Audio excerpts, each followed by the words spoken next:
그걸 무슨 스토마라 그러죠? 아이스토마라 그러죠. 그 비가 와서 그만 다 얼어붙었는데 그 위에 또 눈이 왔습니다. 그래서 아이스톰과 아마 이 플러리 스노우가 같이 겹쳐져서 그 위에 있는 교회들이 다 오늘 문을 닫은 모양입니다. 그래서 오늘 오전과 오후에 걸쳐서 두 다른 그룹에 가서 말씀을 전하게 되었었는데 아마 두 그룹에 다 아마 문을 닫게 되는 그런 형편이 되어서 오늘 제가 여러분과 함께 또 말씀을 나누게 되었습니다. 제가 사실은 오늘 여러분께 말씀을 드릴 내용은 제가 사실 준비하지 못했는데 제가 그래서 할 수 없이 제가 요즘에 늘 제가 계속적으로 말씀을 연구하고 있는 문제를 여러분과 나눌 수밖에 없겠습니다. 이것은 제가 지난 주일에 말씀드린 그 내용과 상당히 부합되거나 또 상당히 큰 연관이 있는 이제 그런 말씀이 될 것이라 생각이 됩니다. 오늘은 제가 이런 말씀을 좀 드리려고 합니다. 누가 우리를 대적하리요? 누가 우리를 대적하리요? 제가 그런 말씀을 좀 드리려고 합니다. 여러분, 우리 그리스도인들의 생애에서 한 가지 알쏭달쏭한 문제가 있는데 그것은 승리에 대한 문제입니다.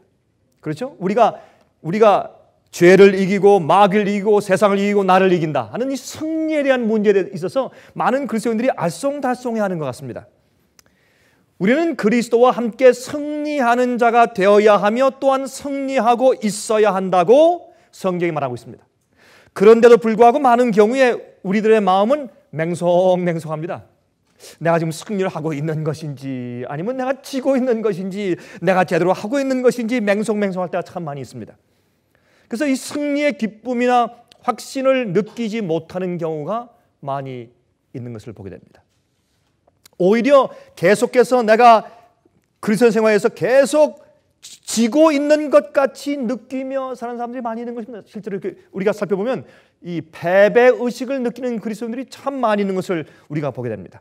여러분, 무엇이 문제입니까? 왜 그럴까요? 왜요?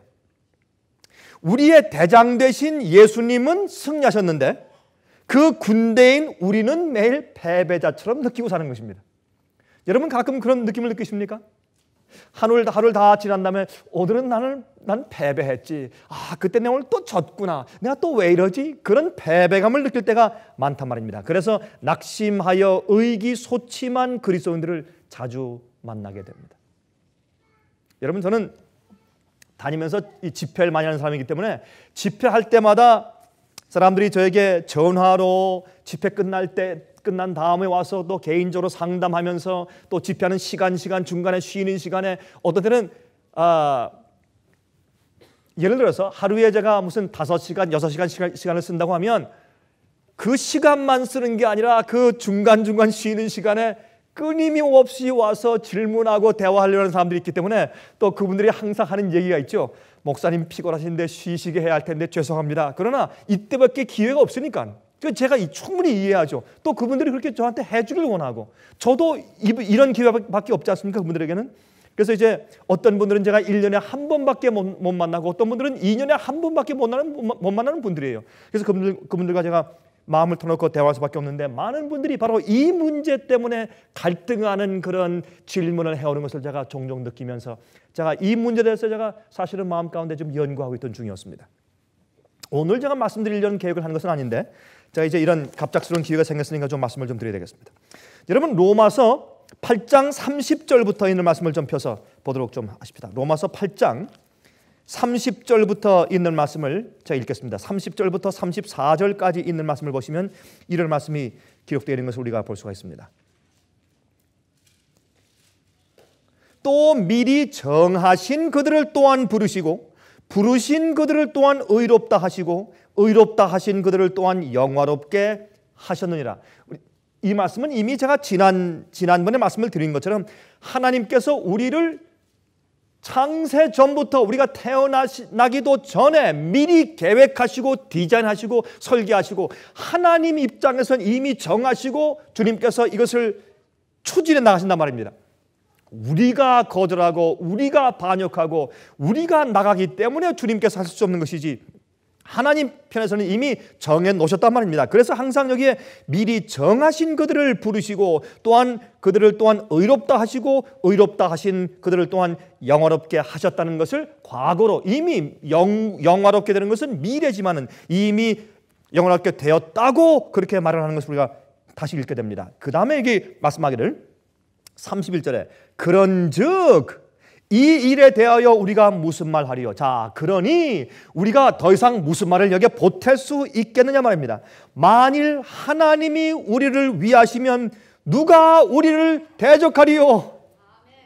하나님이 우리와 함께 계시면 누가 우리와 싸우겠느냐? 누가? 싸우긴 싸우죠. 그러나 누가 감히 우리를 대적하겠느냐? 여러분, 대적은 뭔지 아세요? 대적한다고 하는 것은 전쟁한다는 말과 대적한다는 말은 조금 달라요. 이 대적한다는 말은 골리앗 장군이 와서 이스라엘을 놀린 것 같은 것입니다. 너희 하나님이 어디 계시냐? 너희는 나의 종이다. 너희 가운데 대표자 나와라. 싸우자. 우리 싸운 다음에 너희의 대표자가 지면 너희 전체 국민이 나의 종이 되고 내가 지면 우리 블레셋 군대뿐만 아니라 우리 모든 백성이 너희 종이 될 것이라. 나와라. 라고 하나님을 희롱하고 놀리고 이스라엘 백성을 저주하는 그것이 대적하는 것입니다. 누가 우리를 대적하리요? 근데 그 이유가 나옵니다. 자기 아들을 아끼지 아니하시고 우리 모든 사람을 위하여 내어주시니가 어찌 그 아들과 함께 모든 것을 우리에게 은사로 주지 아니하시겠느냐? 누가 능히 하나님의 택하신 자들을 송사하리요? 이 송사한다는 말은 고소한단 말이죠. 정죄한단 말이죠. 누가 능히 하나님의 택하신 자들을 송사하리요? 정죄하리요? 의롭다 하신 이는 하나님이시니 누가 정죄하리요? 죽으실 뿐 아니라 다시 살아나신 이는 그리스도 예수시니 그는 하나님의 우편에 계신 자요 우리를 위하여 간구하시는 자신이라 그랬습니다. 여러분, 여기에 있는 요 네 절을 우리가 충분히 이해하고 믿으면 우린 승리하는 그리스도인들입니다. 자, 여기 이 안에 있는 요 내용 가운데 있는 두 가지의 확실한 진리가 있죠. 첫 번째 무엇입니까? 이것을 지금 사도 바울은 기록하면서 두 가지의 큰 획을 그었어요. 큰 획을 그었는데 첫 번째 진리가 무엇입니까? 누가 감히 우리를 대적할 수 있느냐 하는 것이고, 두 번째 획은 무엇입니까?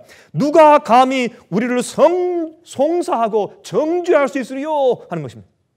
이 두 가지 사실만 확실하게 우리 마음 가운데 가지고 있으면 우리는 세상에서 승리하는 자들이라 그 말입니다. 우리 첫 번째 우리 그 획을 좀 연구하십시다. 그러면 누가 우리를 대적하리요? 왜 이런 말을 지금 사도 바울이 하고 있습니까?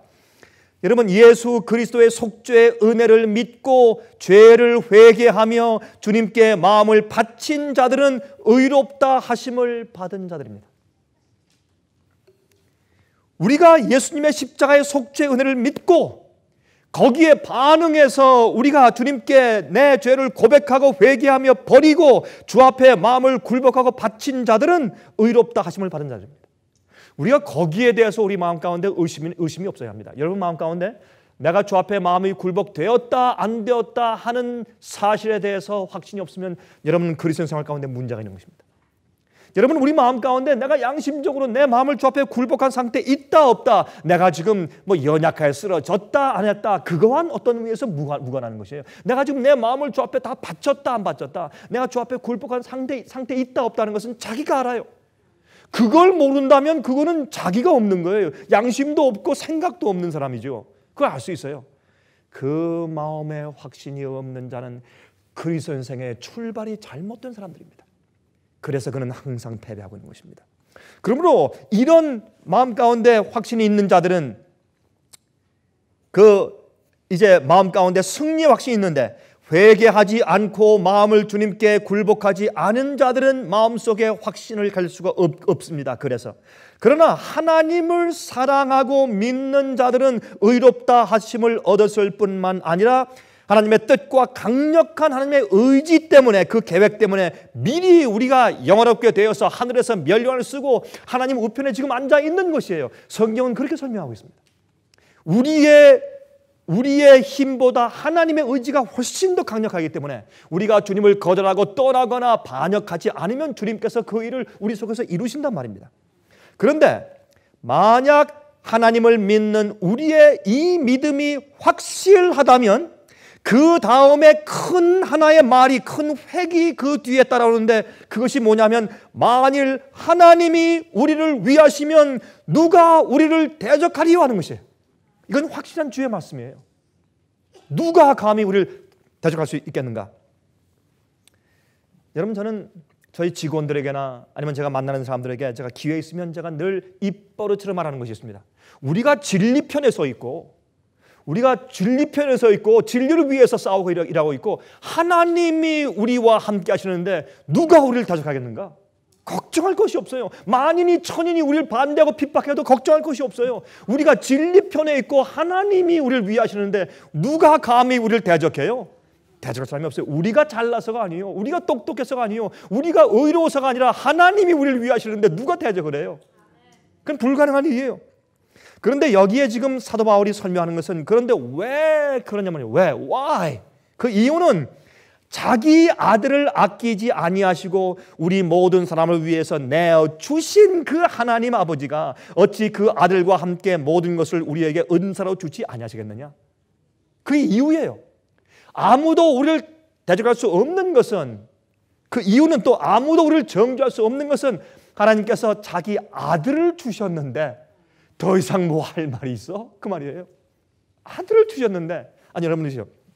여러분이 좀 돈이 있어서 벤츠 차를 샀다고 하십시다. 요새 벤츠 600을 사면 그거 좋은 차죠. 그죠? 벤츠 600을 아주 비싼 돈을 주고 샀어요. 그걸 갖다가 그걸 비싼 돈을 주고 수만 불을 그 딜러에 내고서 차를 가져오지 않고 그냥 집에 오는 사람 보셨어요? 그런 사람은 없어요. 그 많은 값을 치렀으면 그 차를 집에 가지고 와서 닦고 쓸고 얼마나 돌보겠어요. 하나님이 우리를 사셨는데 엄청난 이 우주보다 값비싼 당신의 아들을 십자가에 주셨단 말이에요. 그렇게 아들을 주신 이가 우리를 돌보시고 돌보시지 않고 은사로 다른 모든 것을 주시지 않겠느냐 말입니다.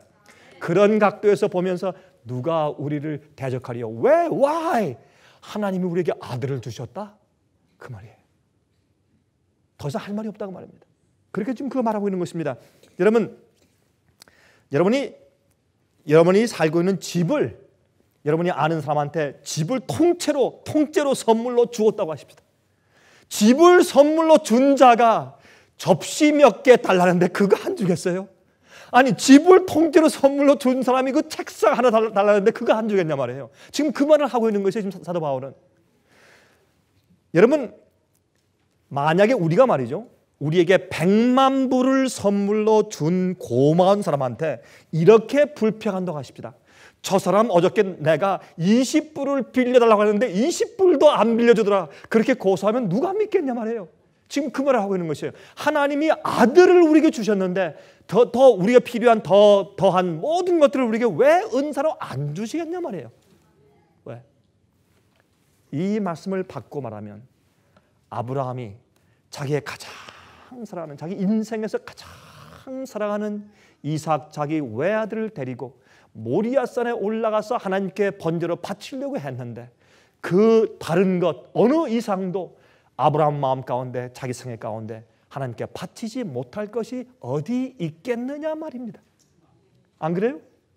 그래서 우리는요, 어떤 때는 말이죠, 우리가 마귀한테 걸려서 넘어질 때도 있지만 우리가 우리 마음과 내가 있는 모든 것을 주 앞에 굴복해 바치기로 결심한 이상 우리가 주님께 드리지 못할 것이 어디 있겠어요?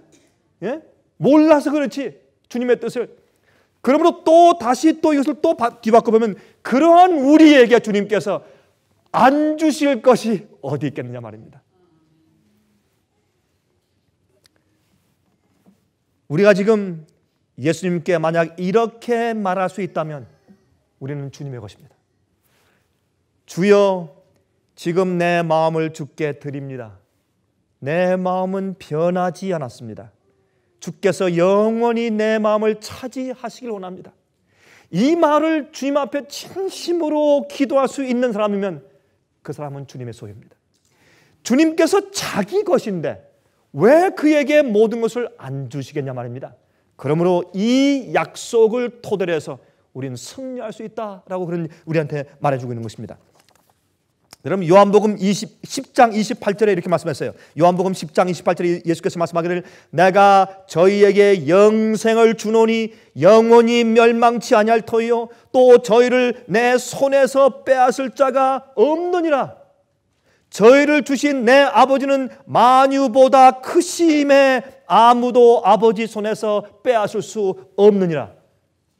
다시 말해서 하나님께서는 우리를 절대로 당신의 손에서 빼앗기시지 않는단 말입니다. 주님보다 더 큰 자가 이 만유에 없기 때문에 그것이 약속입니다. 여러분 마태복음 28장 18절에 말씀하기를 예수께서 나와 일러 말씀하시되 하늘과 땅의 모든 권세를 내게 주셨으니 이 말씀은 여러분 아시다시피 예수님께서 승천하시기 바로 직전에 하신 말씀이죠. 하늘과 땅과 이 모든 권세를 내게 아버지께서 주셨다. 그러므로 너희는 세상으로 나아가서 모든 사람으로 하여금 너희 제자를 삼아서 내가 너에게 분박하고 가르친 모든 것을 그들에게 가르쳐서 지키게 하라. 그렇게 말씀했어요.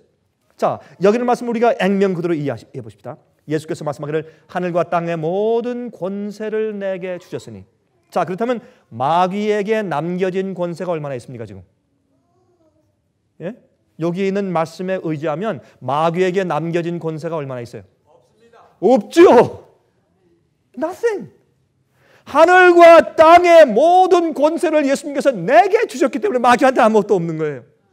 그렇기 때문에 아무도 우리를 대적할 수가 없어요. 지금 그 말을 하고 있는 것이에요. 지금 사도 바울은. 그러면 누가 감히 우리를 대적하리요? 마귀가 그러면 마귀는 그런 권세가 없기 때문에 그가 우리에게 할 수 있는 일은 두 가지예요. 하나는 맨날 가서 고소하는 일과 우리를 괴롭히는 일입니다. 이 두 가지만 마귀가 하는 것입니다. 그런데 어떤 때는 마귀의 세력과 힘을 갖다가 우리가 생각할 때 굉장히 커가지고 내가 거기 항상 지고 항상 내가 끌려다니고 그런 것으로만 착각하게 된다고 말입니다. 그러나 성경은 말하기를 아니라 마귀가 할 수 있는 일은 우리를 참소하는 일과 또한 우리를 괴롭게 하는 일밖에는 할 수 없다고 성경이 지적합니다. 제가요 어릴 때 제가 이 기억이 항상 납니다. 저희 동네에 아주 약하게 생긴 한 친구가 있었는데 제가 그 친구의 이름까지 지금 생생하게 생각이 나요 지금. 근데 이 약하게 생긴 이 친구가 말이죠 항상 뻐기고 다녀요. 항상 뻐기고 다녀요. 무슨 일이죠? 이 앞뒤가 맞지 않는 얘기인데 항상 그랬어요. 그 이유는 그 친구의 큰 형이 태권도 5단이요. 그래서 항상 아주 약하게 생긴 아주 비리비리한 친구인데 항상 뻐기고 다녀요. 다른 큰 애들한테 매를 맞을 때, 당할 때 항상 배짱이 있어요. 이 친구는 아주 약한데 배짱인데 항상 하는 말이 있어요. 너 우리 큰 형이 오면 너 죽었어 이제. 너 좋아 때려봐. 깡만 늘었어요. 그래가지고 너 우리 형만 와봐라. 너 국물도 없다. 항상 그래요. 근데 그렇게 말하면 제가 들어보면서 느낀 것은 쟤는 항상 매 맞으면서 태도는 이기는 태도예요. 항상 얻어맞으면서 항상 이겨요. 그게 제가 그래서 어릴 때 그 경험을 기억하면서 이게 그리스도인 삶이다. 마귀는 우리를 괴롭혀요? 예, 괴롭힌다 그랬어요. 너희가 내 이름으로 너희가 핍박을 받을 때 기뻐라 그랬어요. 여러분 우리가 이 땅에서 살 때 장미꽃밭을 거닌다고 그렇게 약속하시지 않았습니다. 괴로움이 있고 시련이 있고 시험이 있고 어떤 때는 우리가 잘못 결정해서 우리가 코가 깨져요. 어떤 때는 우리가 잘못 안 해도 마귀가 괴롭혀요. 그래서 우리가 왼쪽에서 오른쪽에서 항상 우리가 우겨쌈을 당해요. 예? 여러분 성경에 나타난 그런 훌륭한 주의 종들 보세요. 그들 생각이 어땠습니까? 예레미야가 어땠어요? 수염 뽑히며 저기 구덩이에 빠침당했어요. 이사야는 톱으로 켜짐을 당했어요. 바울은 어때요? 바울은 말할 수 없죠. 왜 그래요? 우리가 사는 세상은 마귀의 세상에 살기 때문에 그렇습니다. 마귀의 편이 많기 때문에 그래요. 그러나 그것이 우리를 대적하는 것이 아니에요.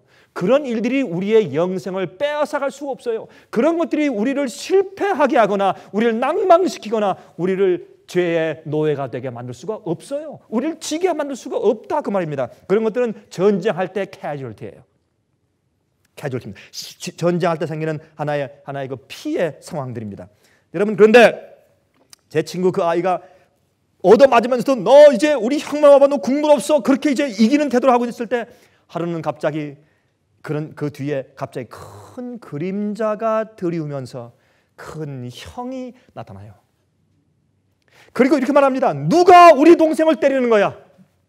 어릴 때부터 소아마비에 걸려서 다리를 절고 고생하는 우리 불쌍한 동생을 누가 감히 때리는 거야? 그 다음부터 아무도 저는 그 동생을 건드릴 자가 없는 것을 제가 보았어요. 누가 우리를 건드려요? 누가? 예? 하나님이 불쌍한 우리와 함께 계시고 우리를 위하시는데 누가 우리를 대적하냐 말이에요. 제가 가만히 말씀을 보니까 사도 바울이 그걸 말하고 있는 거더라고요.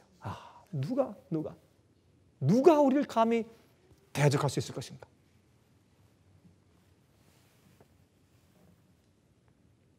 두 번째 획이 무엇입니까?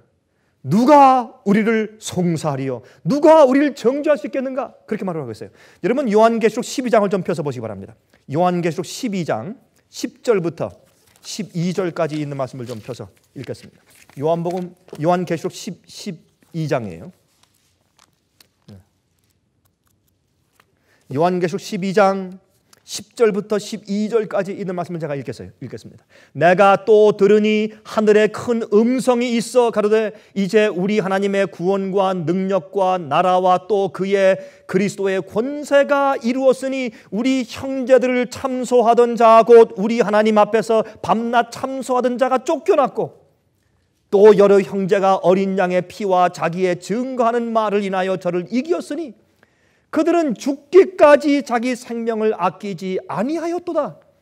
그러므로 하늘과 그 가운데 거하는 자들은 즐거워하라. 그러나 땅과 바다는 화 있을진저 이는 마귀가 자기의 때가 얼마 못된 줄을 알므로 크게 분내어 너에게 내려갔음이라 하더라 그랬습니다. 여러분 마귀는 특별히 마지막 시대에 살고 있는 이 마지막 교회 우리들에게 말이죠. 마귀는 크게 분노해 내려갔어요. 옛날보다 지금은 훨씬 더 우리를 고소하고 정죄하고 또한 우리를 괴롭게 하고 참소하는 일들이 더 많다고 말입니다.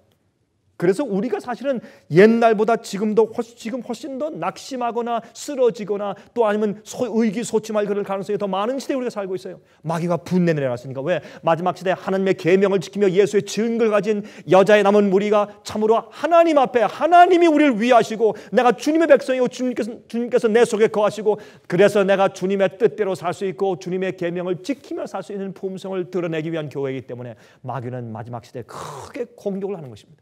그때 그들이 하는 얘기가 뭐예요? 누가 우리를 정죄하리요? 어떤 때는 말이죠. 우리가 전쟁을 시작하기도 전에 골리앗 장군을 보고 마음이 약해져서 미리 져버려요. 여러분 이렇게 생각하셔야 돼요. 우리가요 하루를 살 때 그날 내가 죄에 져서 내가 쓰러질 것인가 아닌가, 내가 죄의 노예가 되어서 질질 끌려 다닐 것인가 아닌가 하는 것은 아침에 결정돼요. 이미 그날을 살기 전에 아침에 결정돼요. 내 마음 가운데 지금 오늘 아침에 내가 주 앞에 마음을 바치지 않으면 이미 결정돼 버려요. 나는 마귀의 밥이 돼요. 내가 굴복하지 아니하고 성령을 받지 않는데 내가 어떻게 승리할 수 있습니까? 이미 그 전쟁의 승패는 아침에 결정이 돼요. 또 주님이 나와 함께 계신다는 확신과 믿음이 없으면 마음이 이미 골리앗 장군 보고 어떻게 하면 좋으냐. 12 정탐꾼 가운데서 10명을 뭐라 그랬습니까? 그 땅은 정말 젖과 꿀이 흐르는 좋은 땅이다. 그런데 우리가 가서 못 들어간다. 왜? 우리는 그 사람들에게 비하면 메뚜기니까. 이미 전쟁은 그때 결정돼 버렸습니다. 그들은 패배자가 되어버렸어요. 패배자의 인식은 우리 마음속에 있는 것이지 실제 하나님의 전쟁 가운데 있는 것은 아닙니다. 하나님은 이미 이기셨습니다. 이미 예수님께는 이미 전쟁은 끝난 거예요. 근데 우리 속에 아직 끝나지 않아서 그렇지. 그렇죠? 마귀는 그래서 항상 참소하고 고소한다고 말했습니다. 항상 우리에 대해서 나쁘게 말해주고 항상 비난하는 자예요. 예? 은근히 거룩한 천사들 앞에 저 친구가 앞으로 우리 자리를 대신할 너희가 구원해서 하늘의 성천에서 데려갈 사람이야? 저 친구가 이렇게 하는 겁니다. 항상 참소하고 고소하고 나쁜 말을 해주고 항상 그 동기를 거꾸로 얘기해주고 비난하고 참소하는 자입니다. 그러나 그리스도인들은, 우리가 여기 읽으니까 뭐라 그랬어요? 요한계시록 12장에. 그러나 그리스도인들은 어린 양의 피와 자기의 증거하는 말로 이겼다 그랬어요. 이게 무슨 말입니까? 예수님께서 우리를 위해서 십자가에서 수백 번 돌아가셔서 어린 양의 피를 흘려주셨다고 할지라도 우리가 그 사실과 약속을 믿고 우리 말로 증거하여 마귀를 대적하지 아니하면 우리가 어떻게 그것이 우리에게 효험이 있겠냐 말입니다. 예를 들어 볼까요? 한 번은 루터가 이제 이런 꿈을 꾸었죠. 여러분 잘 아시는 얘기 아닙니까? 루터가 꿈을 꾸었는데 마귀가 이제 마틴 루터 앞에 말이죠, 큰 두루마리를 펴고 이거 쭉 내면서 펴면서 루터가 일생 동안 지은 죄를 낱낱이 기록해 와서 앞에 딱 들고, 내가 하나님의 종이야? 내가 개혁자야? 내가 용서받은 줄 아느냐? 라고 괴롭힐 때 루터는 정말 앞이 깜깜하고 절망적인 느낌을 느꼈다 그랬습니다. 그런데 가만히 보니까 여러분, 호랑이 굴에 잡혀가도 무엇을 차리면 산다? 정신 차리면 산다. 마귀가 여러분 넘어뜨릴 때, 유혹할 때, 괴롭히고 앞이 깜깜하고 절망적일 때 정신 차리세요. 잘 보세요. 마귀는 고소자지 승리자가 아니에요. 그걸 우리 이해하면 돼요. 마귀가 날 지금 괴롭히지만 날 이길 수는 없다, 그렇게 생각하시면 되는 거예요. 예? 자, 그때 뭐라 그랬습니까? 가만히 보니까 이 마귀가 이렇게 들고 있는데 맨 밑에 부분을 손을 가리고 있단 말이에요. 마귀야, 그 손을 치워라. 안 치워요. 내가 예수의 이름으로 명하노니 마귀야, 그 손을 치워라. 마귀가 할 수 없이 손을 치는데 보니까 그 밑에 이런 글이 있더래요. 이 모든 죄는 예수 그리스도의 보혈의 피로 다 용서받았음. 많은 경우에 우리가 그래요. 우리는 마귀의 고소만 듣지 어린 양의 피를 우리의 증거의 말로 대적하지 않는단 말입니다. 그래서 여기에 그리스도인들은 어린 양의 피와 자기의 증거하는 말을 인해서 저를 이겼다 그랬어요. 과거에 우리의 선배들이 그렇게 이겼으면 우리도 그렇게 이기란 말입니다. 그게 승리예요. 그게 승리입니다.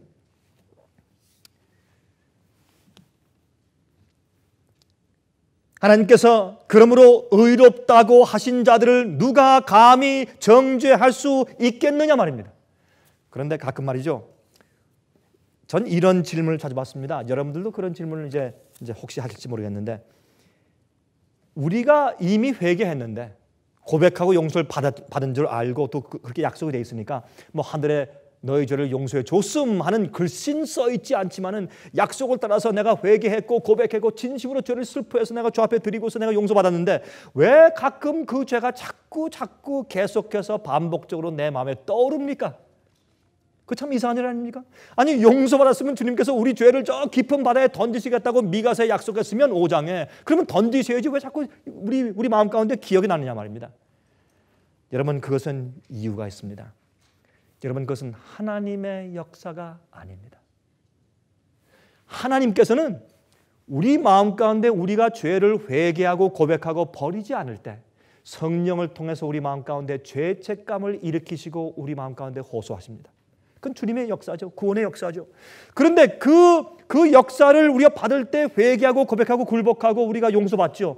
그 다음부터, 용서받은 다음부터 주님께서 용서받은 죄를 왜 자꾸 또 꺼내서 주님께서 자꾸 우리한테 주시겠어요? 그건 하나님의 역사가 아니요, 두 가지입니다. 하나는 우리는 우리 마음 가운데 꼭 마귀가 그렇게 하지 않더라도 우리 마음 가운데 기억력 장치가 있기 때문에, 어떤 때는 우리 마음속에서 기억력 장치에서 그런 과거의 기억이 자꾸 툭툭 튀어나올 때가 있어요. 어떤 때는 그건 자연스러운 일일 수 있습니다. 또 두 번째, 그보다 더 큰 일은 뭐냐면 마귀가 하는 것입니다. 마귀가 우리 과거에 우리 다리를 걸어서 넘어뜨려서 실패케 한 그것을 마귀가 기억하는 것입니다. 그것을 자꾸 우리에게 상기시키고 자꾸 마음속에 넣어주고 그런 생각을 가지고 해서 낙심케 만드는 것입니다. 하나님이 그렇게 하실 필요가 없어요. 여러분, 마귀가요, 만약에 우리가 고백하고 회개한 죄면 마귀가 왜 그걸 들춰요? 들추면 우리가 회개하게 해요? 들추지 말고 가만 놔둬야죠, 마귀가. 여러분 안 그래요? 마귀가 여러분 작전을 하려면 우리가 회개치 않은 죄는 들추지 말고 가만 놔둬야 우리가 멸망당할 거 아니에요. 왜 들추겠어요? 마귀가 자꾸 우리가 회개하고 버렸는데도 용서받았는 것을 우리가 아는데도 자꾸 생각나게 하는 것은, 그것이 무슨 뜻입니까? 우리가 용서받았다는 뜻입니다. 그래서 마귀가 자꾸 그것을 시험해서 우리를 낙심케 하는 것입니다. 그것은 우리가 용서받지 않았다는 뜻이 아닙니다. 또 한 가지 이유가 있어요. 우리가 이미 회개하고 버린 죄라고 할지라도 우리가 그것을 다시 기억하게 될 때 우리의 회개가 어떻게 됩니까? 깊어집니다. 주님 그렇습니다. 내가 그때 왜 그랬을까요? 참 내가 그때 주님의 뜻대로 살지 않고 내가 주의 약속을 몰랐습니다. 내가 그때 그 당시에 내가 마음을 주 앞에 바치지 않았습니다. 주여 다시 그렇게 하지 않게 해주십시오. 내 회개가 어떻게 해요? 그것을 기억할 때마다 점점 깊어지는 것입니다. 그러므로 여러분 마귀는 우리를 고소하지만 아무도 우리를 정죄할 수 없는 것이 어린 양의 피와 우리의 증거의 말로 우리가 마귀를 이겼기 때문에 그러한 것입니다. 그러므로 여러분 주님의 약속을 우리가 붙들어야 합니다. 하나님의 능력과 약속은 우리가 믿음의 눈으로만 볼 수 있는 것입니다. 그렇죠? 한 번은 제가 비행기를 타고 가다 말이죠.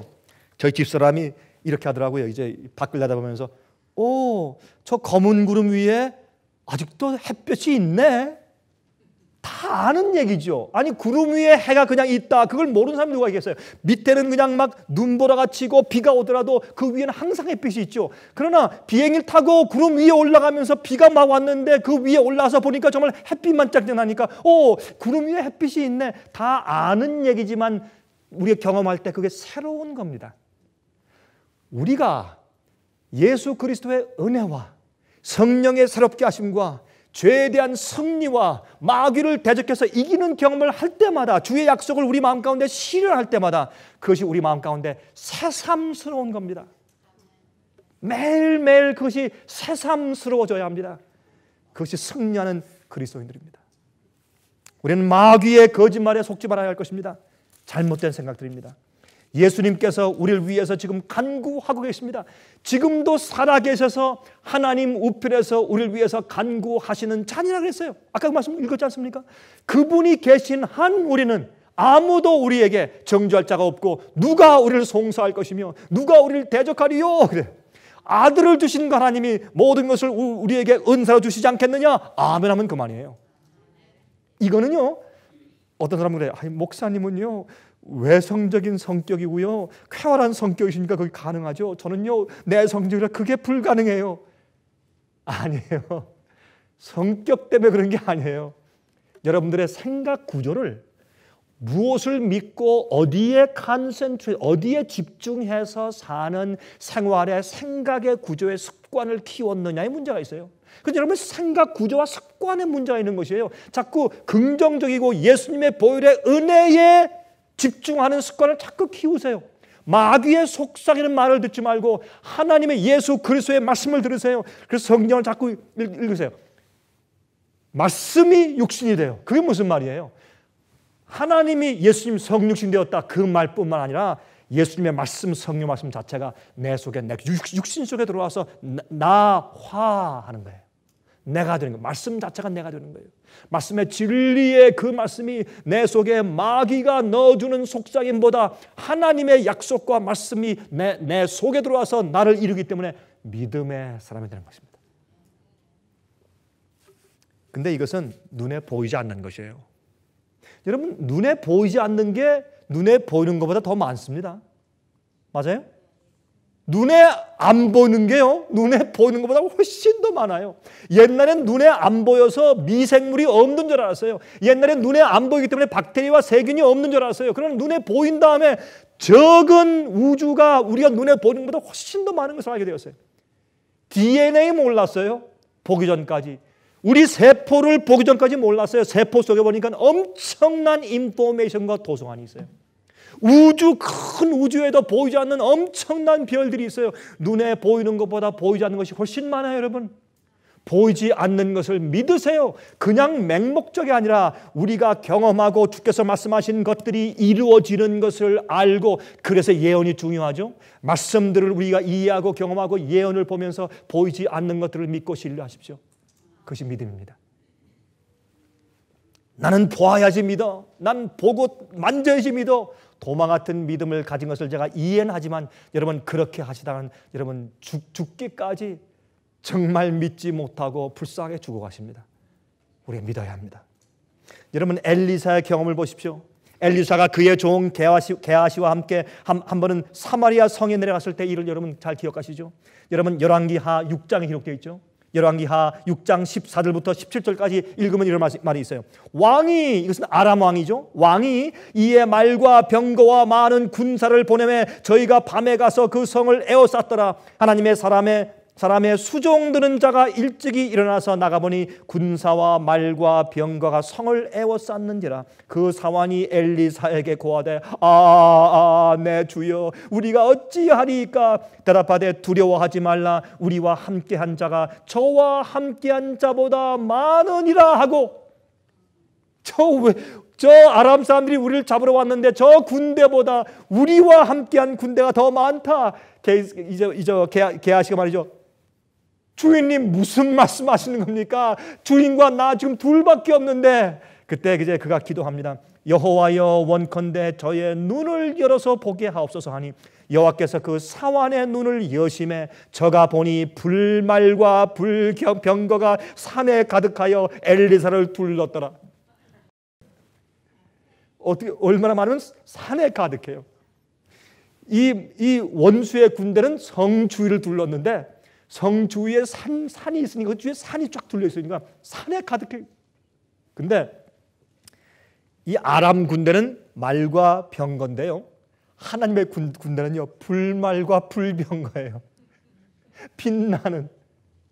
그렇죠? 마귀의 군대가 있습니까 세상에? 있고 말고요. 어떤 땐 말이죠. 가장 가까운 친구가 마귀의 부하가 되어서 그렇게 우리를 괴롭혀요. 그럴 때가 있어요 없어요? 배반하고. 예? 어렵게 만들고. 마귀의 부하가 있고 말고요. 또 악령이 있어요. 그러나 하나님의 군대는 하늘에서 내려온 성령의 군대요. 하나님의 영광과 품성을 가지고 있는 검은 부대를 내어 쫓는 불의 군대요. 불말과 불병거입니다. 성경은 말하기를 엘리야가 그런 불수레를 타고 하늘로 승천했다고 말합니다. 그 불수레와 불말은 지금 우리가 필요할 때마다 도와주고 있지만 언젠가 그 불말과 불수레는 내려와서 우리를 데리고 영원한 곳으로 갈 것입니다. 더 이상 마귀가 없고 더 이상 고소하는 일이 없고 더 이상 대적하거나 송사하거나 정죄하는 일이 없는 곳으로 영원히 우리를 데려갈 것입니다. 그러나 우리는 그곳에 갈 후사로 정해져 있기 때문에 하나님께서 모든 은사를 우리에게 주시면서 승리케 하신다는 것입니다. 그러므로 로마서 4장 16절에 말씀하기를 그러므로 후사가 되는 이것이 은혜에 속하기 위하여 믿음으로 되나니 이는 그 약속을 그 모든 후손에게 굳게 하려 하심이라. 믿음으로 된다. 믿음으로 된다. 그러므로 이렇게 설명한 다음에 그 다음에 바울이 무슨 말을 하는 줄 아세요? 같이 읽어보십시다. 로마서 8장 35절부터 37절 다 펴세요. 로마서 8장 35절부터 37절에 이 말씀을 이렇게 설명한 다음에 이렇게 말씀해요. 지금 누가 우리를 그리스도의 사랑에서 끊으리요? 제일 처음에 어떻게 해요? 누가 우리를 대적하리요? 두 번째, 누가 우리를 송사하고 정죄하리요? 한 다음에 세 번째, 그러므로 누가 우리를 그리스도의 사랑에서 끊으리요? 환난이나 곤고나 핍박이나 기근이나 적신이나 위험이나 칼이라 기록된 바 우리가 종일 주를 위하여 죽임을 당케 되며 도살할 양같이 여김을 받았나이다 함과 같으니라. 여기 보니까 우리가 이 땅에서 어려움을 당합니까? Yes. 그러나 이 모든 것이 합력하여 무엇을 이룬다고요? 선을 이룬다고요. 그렇죠? 그러나 이 모든 일에 우리를 사랑하시는 이로 말미암아 우리가 어떻게 이깁니까? 넉넉히 이기느니라. 넉넉히 이기느니라. 겨우가 아니라 넉넉히 이깁니다. 왜? 예수의 그 사랑에서 우리를 끊을 자가 없기 때문에. 여러분, 그래서 우리가 믿음의 선한 싸움을 싸우라고 부름을 받는 것입니다. 여러분, 왜 믿음의 선한 싸움입니까? 믿음의 싸움이란 뭐냐면 우리의 대장 되신 예수님의 사랑과 그의 능력과 그의 은혜를 신뢰하면서 싸우란 말입니다. 우리의 힘만 의지하지 말고 마귀의 큰 힘만 의지하지 말고 하나님의 능력과 그의 은혜와 사랑과 그의 축복을 의지하고 신뢰하면서 싸우라. 그것이 믿음의 싸움이에요. 언제 우리가 우리 힘으로 싸우라 했어요? 너희가 믿음의 선한 싸움을 싸우라 그랬죠. 믿음의 싸움을 싸우라 말입니다. 그런데 어떤 경우에는 우리가 말이죠. 잘 들으십시오. 이제 어떤 경우에 우리가 예수님께서 승리하시기를 원하지 않는 때가 있습니다. 참 이상한 얘기죠. 사실입니다. 우리가 어떤 때는 예수님께서 승리하시지 않았으면 좋겠어요. 어떤 때 그런 것 같습니까? 어떤 때요? 우리가 우리의 죄와 우리의 우상을 포기하고 싶지 않을 때, 그때 하나님께서 내 생애 가운데 승리하시길 원치 않는 겁니다. 그러면 우리가 이깁니까? 집니까? 그래서 지는 것입니다. 다른 이유가 없어요. 왜요? 정쟁에 딱 나가서 우리를 도우려고 예수님께서 방패와 칼 들고 오셨는데 와서 보니까 우리가 어느 편에 서 있어요? 마귀 편에 서 있어요. 원수 편에 서 있어요. 그런데 예수님께서 어떻게 이기시냐 말이에요, 여러분. 예? 그래서 지는 거예요, 우리가. 예수님 편에 서 있지 않고 마귀 편에 서 있기 때문에. 예수님과 고백하지 않고 버리지 않은 죄와 함께 예수께서 우리 마음 가운데 같이 거하실 수가 없어요. 우리의 마음의 보좌와 내 자신과 우리 마음의 보좌 위에 나와 예수님이 함께 앉아 있을 수가 없습니다. 주님께서 내 생의 왕이 되든지 아니면 내가 내 생의 내 스스로 주인 되든지 둘 중에 하나지 함께 공동 주인하는 것은 없는 것입니다. 그러므로 우리가 실패하고 지는 것입니다. 그러나 성경이 말씀하기를 하나님께서 우리를 부르시고 또한 우리를 의롭게 하시고 우리를 영원롭게 하시고 우리가 주님의 소유일진데 누가 우리를 주님의 사랑에서 끊으리요? 누가 우리를 대적하리요? 누가 우리를 고소하고 우리를 정죄하리요? 이것은 사실입니다. 이것은 성경의 사실입니다. 베드로후서 1장 10절과 11절을 읽고 마치겠습니다. 베드로후서 1장 10절과 11절에 그러므로 이렇게 말씀했어요. 베드로후서 1장 10절과 11절입니다. 그러므로 형제들아 더욱 힘써 너의 부르심과 택하심을 어떻게 하라? 굳게 하라. 너희가 이것을 행한즉 언제든지 실족지 아니하리라. 예? 이같이 하면 우리 주 곧 구주 예수 그리스도의 영원한 나라에 들어감을 어떻게 너희가 주시리라? 넉넉히 주시리라. 자, 여기 보니까 우리가 승리하는 길은 무엇입니까? 하나님께서 우리를 부르신 것을 확신하고 우리를 의롭게 하신 것을 확신하고 우리를 택하심을 확신하고 그것을 굳게 하고 붙잡으란 말입니다. 마귀가 아무리 시험하고 속삭이고 정죄하고 고소하고 어떤 일을 행할지라도 주위에 폭풍이 일어날지라도 어떻게 해요? 주님께서 나를 택하신 사실을 굳게 하면서 놓치지 말란 말입니다. 그래서 빼앗기지 말란 말입니다. 마귀가 우리를 괴롭게 하고 시험하고 공격하고 정죄하고 자꾸 그렇게 우리 생에 이렇게 폭풍을 일으키는 이유는 여러분들과 제가 예수님을 향한 그분 안에 있는 믿음과 확신을 흔들려서 우리가 쓰러지게 하기 위해서 하는 것입니다. 그것이 목적이요. 그래서 어떻게 해요? 더욱 힘써 너희 부르심과 택하심을 굳게 붙잡으라. 이렇게 하면 너희가 실족하지 않는다. 이렇게 하면 너희가 넘어지지 않을 것이다. 이같이 하면 우리 주 곧 구주 예수 그리스도의 영원한 나라에 들어감을 너에게 넉넉히 주시리라. 마귀는 이미 패배한 원수입니다. 여러분, 핍박은 왜 옵니까? 졌으니까 오는 것이죠. 핍박을 하는 것이죠. 이겼으면 핍박을 안 해요. 가만 놔두죠. 졌기 때문에 핍박을 하는 것입니다. 우리가 진리를 위하고 우리가 하나님을 위하고 하나님이 우리를 위하실 때 누가 감히 우리를 대적하겠습니까? 저는 그 배짱 때문에 매일 삽니다. 여러분, 여러분 제가 이 얘기는 제 가슴에 사무친 얘기입니다. 저는 핍박을 많이 당해본 사람이기 때문에 많은 반대를 받아본 사람이기 때문에 저는 이 배짱으로 삽니다. 내가 하나님의 진리를 위하고 하나님이 날 위하시면 누가 나를 대적하리요? 제가 오늘은 사실 여러분께 설교할 그런 계획이 없었고 오늘 아침에 제가 갑자기 준비했기 때문에 제가 여기까지밖에 말씀드릴 것이 없습니다. 안 그러면 앞으로 한 20분 동안 더 말씀드려야 할 텐데 오늘 좀 짧게 좀 마쳐야 되겠습니다. 그럼 오늘 말씀드린 얘기는 중요한 얘기죠. 여러분들이시여, 우리는 주님 안에서 매일 승리할 수 있습니다. 주님의 사랑에서 아무도 여러분을 끊지 못하게 하시기를 간절히 바랍니다. 감사하신 하늘에 계신 아버지, 다시 오늘 우리에게 주의 거룩한 말씀으로 저희를 위로하시니 감사합니다. 또한 진리로 말씀이 저희 속에 육신이 되게 하시니 감사합니다. 이제부터 주께서 말씀하신 대로 살게 하시며 눈에 보이는 것들 때문에 낙심하거나 의기소침치 않게 해주셔서 주님 안에서 넉넉히 이기게 해 주시옵소서. 예수 그리스도의 거룩하신 이름을 의지해서 간절하게 기도합니다.